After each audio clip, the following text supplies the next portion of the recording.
Hi friends, मैं हूं doctor प्रकाश दर्जी।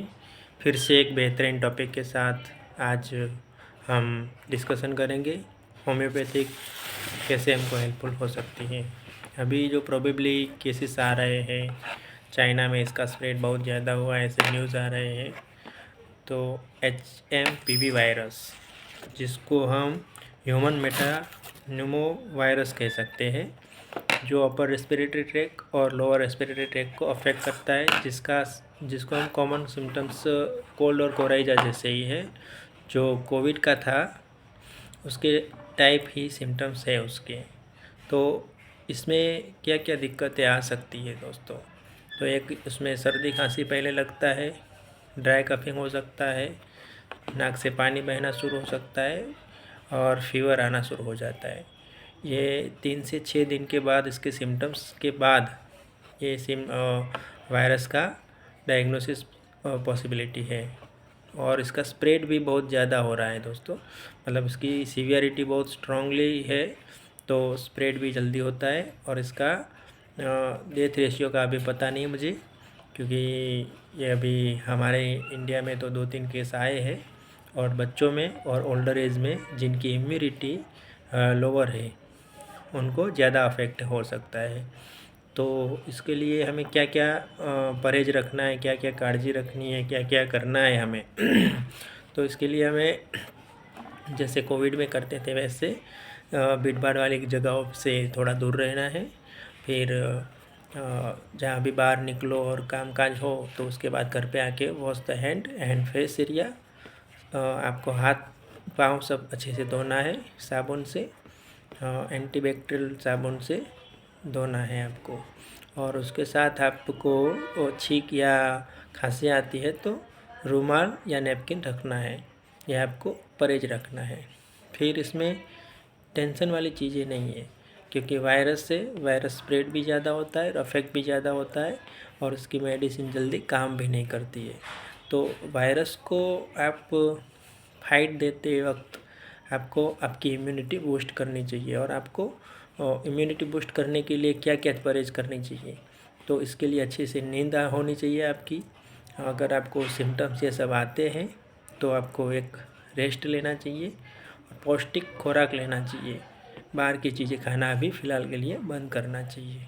अब कोल्ड और कफिंग है तो उसके लिए क्या क्या परहेज रख सकते हो आप?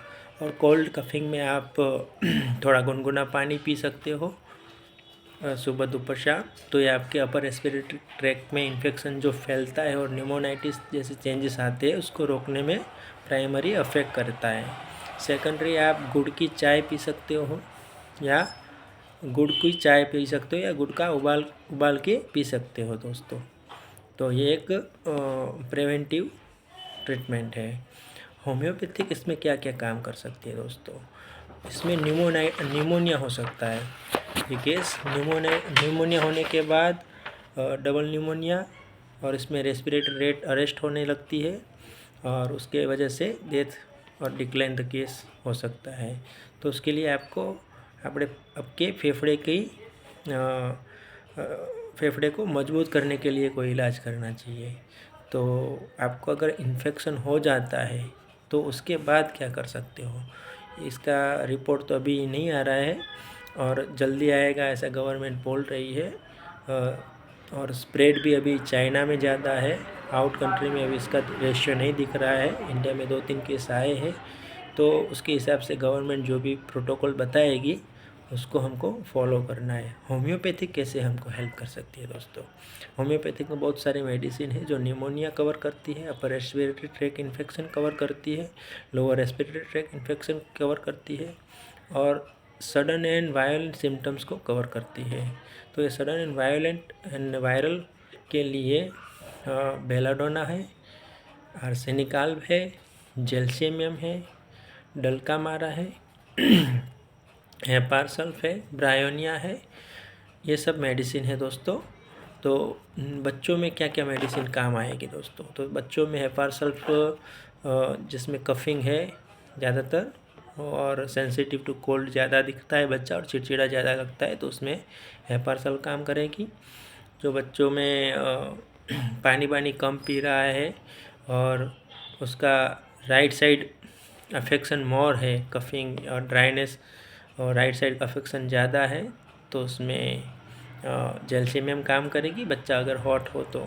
और ब्रायोनिया का भी राइट साइड है, न्यूमोनिया स्टेज है, ड्राई कफिंग है और ड्राइनेस ऑफ द लिप्स और ड्राइनेस स्किन में दिखाई देती है। तो ब्रायोनिया में इंसीडियस मतलब 1-2 दिन के बाद, बुखार आने के बाद वीकनेस वो सब रहेगा, और ये में ब्रायोनिया भी सोच सकते हैं।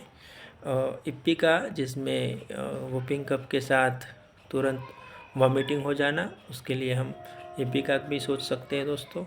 और जस्टिशिया अदोटोड़ा करके क्यू पोटेंसी आती है, ओल्डर एज में दे सकते, बच्चों को नहीं दे सकते दोस्तों।